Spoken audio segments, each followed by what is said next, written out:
Hello everyone, this is Ritika, and in this video we are going to be understanding our chapter 3rd of geography class 10th, which is water resources. This is really nice chapter and very short chapter and easy at the same time. So let's get started and let's understand this chapter. First of all, we are going to understand the introduction. Water resources occupy a special place among other natural resources.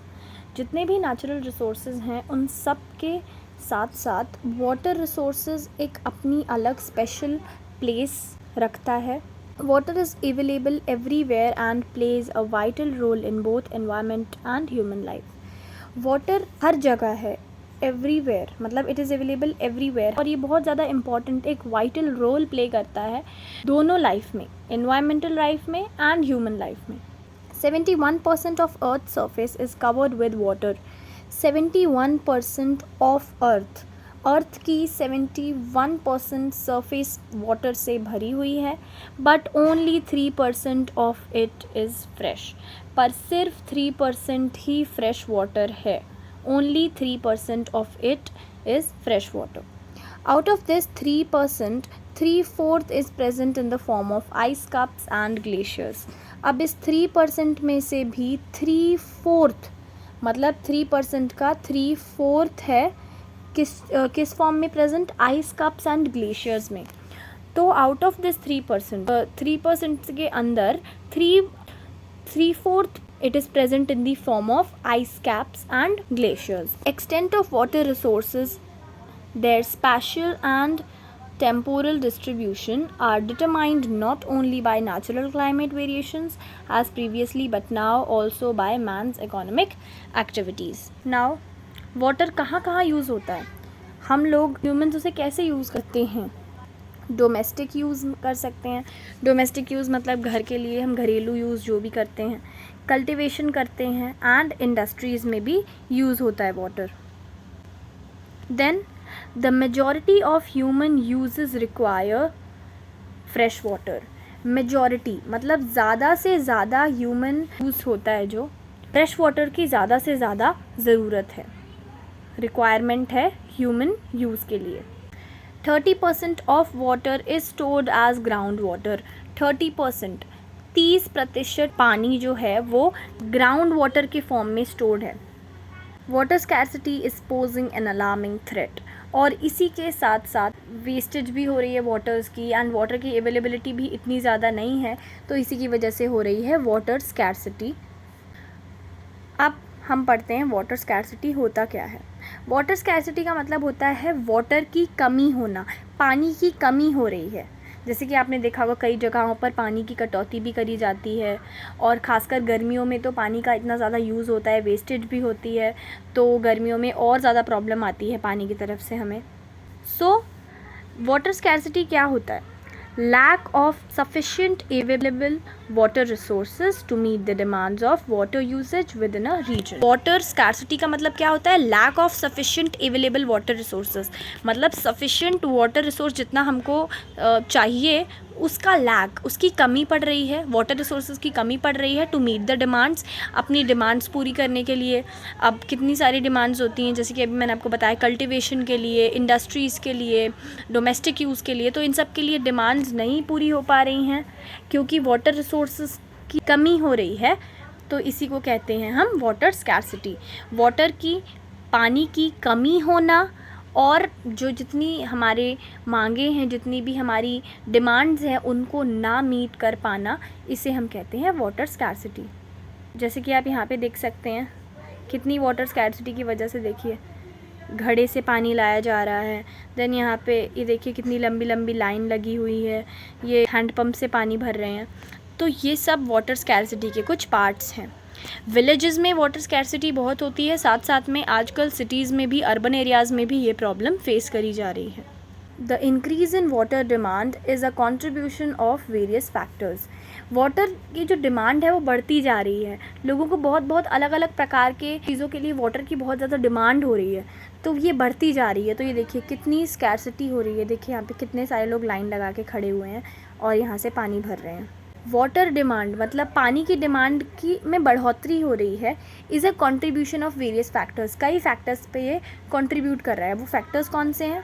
ये रहे वो factors. Growing population बढ़ रही है, ज़्यादा से ज़्यादा लोगों को पानी की डिमांड है। एग्रीकल्चरल नीड्स, एग्रीकल्चर है तो उसके लिए इरिगेशन तो चाहिए, तो वाटर बहुत इंपॉर्टेंट है। इंडस्ट्रियल यूज़, इंडस्ट्रीज़ में वाटर एक बहुत ज़्यादा वाइटल रोल प्ले करता है। एंड इलेक्ट्रिसिटी प्रोडक्शन के लिए भी वाटर बहुत ज़्यादा इम्पॉर्टेंट है। तो ये कुछ फैक्टर्स हैं जिसकी वजह से वाटर की जो नीड्स हैं वो बढ़ती जा रही हैं। आफ्टर दैट हम लोग वाटर को कैसे खराब करते हैं और वी कैन से डिग्रेड कैसे होता है वाटर। ये देखिए यहाँ पे पेस्टिसाइड्स यहाँ क्रॉप्स में डल रहे हैं, this is the agriculture, okay. And ये फर्टिलाइजर्स फिर किसी तरह यहाँ पे चले गए, वाटर के अंदर हो गए एंड वाटर बॉडीज़ में गए और वाटर बॉडीज़ पोल्यूट हो गई। After that tube wells for irrigation, tube wells को इरिगेशन के लिए यूज़ करते हैं बट उसका भी ज़्यादा एक्सेसिव यूज़ होता है और उसकी वजह से वाटर की वेस्टेज हो जाती है। Borewells for domestic use, borewells हैं उनका डोमेस्टिक यूज़ हम यूज़ तो करते हैं बट उसको भी हम एक्सेसिव मात्रा में यूज़ करते हैं, तो उसकी वजह से भी हमारी वाटर की स्कैर्सिटी होती है। वाटर स्कैर्सिटी हो रही है, देखो एक्सप्लॉयटेशन हो रहा है अंडरग्राउंड वाटर का एंड वाटर टेबल भी बिगड़ रही है, मतलब वाटर टेबल में भी बदलाव आ रहे हैं। Now government should invest to build more dams, government को इन्वेस्ट करना चाहिए और डैम्स बनानी चाहिए। क्यों? Because water demands and reduce the water shortage, because dams क्या करती हैं, वाटर डिमांड्स को रिड्यूस करती हैं एंड वाटर शॉर्टेज को भी रिड्यूस करती हैं कुछ हद तक। तो बहुत सारे मल्टीपर्पज़ प्रोजेक्ट्स बनते हैं such as dams, artificial lakes, tanks, canals, ये सब बनते हैं किस लिए? वाटर को स्टोर करने के लिए एंड ताकि वाटर बाद में यूज़ आ सके। तो इनको हम क्या बोलते हैं? मल्टीपर्पज़ रिवर प्रोजेक्ट्स बोलते हैं, सो दैट वाटर रिसोर्सेज का मैनेजमेंट हो सके। सो हम पढ़ते हैं डैम क्या होता है। डैम की डेफिनेशन है, a dam is a structure which prevents the flow of water and accumulates it in a reservoir. Dam एक ऐसा स्ट्रक्चर होता है जो वाटर के फ्लो को प्रिवेंट करता है और अक्यूमुलेट करता है उसको एक रिजर्वॉयर के अंदर। तो आपकी एनसीईआरटी में भी डेफिनेशन दी है कि a dam is a barrier across flowing water that obstructs, directs and retards the flow, often creating a reservoir, lake और इम्पाउंडमेंट। यहाँ पे देखिए कुछ इंपॉर्टेंट डैम्स के एग्जाम्पल्स भी हैं, काराकाया डैम, अतरकुर डैम। नाउ डैम्स के एडवांटेजेस भी हैं, डिसएडवांटेजेस भी हैं। एडवांटेजेस क्या हैं? जनरेशन ऑफ पावर, पावर को जनरेशन होता है, इससे पावर जनरेट कर सकते हैं हम लोग। देन इरिगेशन फैसिलिटीज़ प्रोवाइड करती है dams, water to drink, reservoirs, means of transportation है, फ्लड कंट्रोल करती हैं। लेकिन साथ ही साथ इसके कुछ डिसएडवांटेजेस भी हैं जो हैं सबमर्जेंस प्रॉब्लम, डैम्स फेलियर भी हो जाता है कई बार जिसकी वजह से बहुत बड़ा डिस्ट्रक्शन हो जाता है। वेस्टेज ऑफ वाटर, वाटर का वेस्टेज भी हो रहा है एंड एनवायरनमेंट पे इम्पैक्ट पड़ रहा है। कैसे पड़ रहा है? क्योंकि जो एक्वेटिक लाइफ है वो थोड़ी माइग्रेट नहीं कर पा रही हैं और उनमें भी एक इम्बैलेंस हो रहा है। सो और कौन से वेज़ हैं जिसको हम यूज़ कर सकते हैं? हम रेन वाटर हार्वेस्टिंग कर सकते हैं। रेन वाटर हार्वेस्टिंग मतलब आपने इससे पहले अर्लियर क्लासेस में भी पढ़ा है, the process of collecting rain water during the wet season. ये एक ऐसा प्रोसेस है जो रेन वाटर को कलेक्ट करता है वेट सीज़न मतलब बारिश के मौसम में। अब उसके बहुत सारे वेज़ हैं, वो हम आगे पढ़ेंगे। सो ये देखिए, हिमाचल प्रदेश एंड जम्मू एंड कश्मीर में वाटर हार्वेस्टिंग ऐसे होती है क्योंकि वहाँ पे हिली एरियाज़ हैं, तो डाइवर्जन चैनल्स के थ्रू होती है water harvesting and kuls and और गर्ल्स बनाए जाते हैं। तो राजस्थान में क्या होता है? राजस्थान में अर्दन एम्बैंकमेंट्स बनाई जाती हैं। जब रेनी सीज़न होता है तो यहाँ पे रेनी वाटर जो है वो इकट्ठा हो जाता है जिसको हम खादिन बोलते हैं, तो इससे भी वाटर हार्वेस्टिंग होती है। आफ्टर दैट सबसे ज़्यादा जो कॉमन प्रोसेस है वाटर हार्वेस्टिंग करने का, रेन वाटर हार्वेस्टिंग करने का, वो है roof top rain water harvesting, जो हम अपने घर की छत पे ही, घर की रूफ पे ही करते हैं और वाटर को इकट्ठा करके बाद में उसको डोमेस्टिक यूज़ के लिए या फिर फ्रेश वाटर के यूज़ के लिए ड्राई सीजन्स में यूज़ करते हैं। सो यहाँ पे एक इंटरेस्टिंग फैक्ट दिया हुआ है जो आपकी एनसीईआरटी में ही है, that Tamil Nadu is the first state in India which has made rooftop rainwater harvesting structure compulsory to all the houses across the state.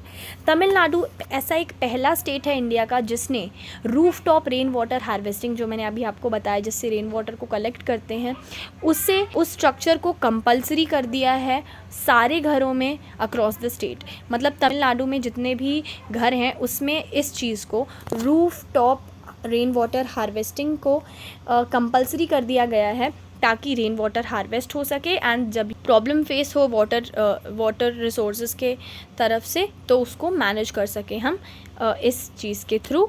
There are legal provisions to punish the defaulters, और जो defaulters हैं जो ऐसा नहीं कर रहे हैं उनको लीगल प्रोविजंस से पनिश भी किया जाएगा. बुक में बैम्बू ड्रिप इरिगेशन सिस्टम भी है. In Meghalaya, a 20-year-old system of tapping stream and spring water by using bamboo pipes is prevalent. About 18 to 20 liters of water enters the bamboo pipe system, gets transported over hundreds of meters, and finally reduces to 20 to 80 drops per minute at the site of plant. So bamboo pipes are used to divert perennial springs on the hilltops to the lower reaches by gravity.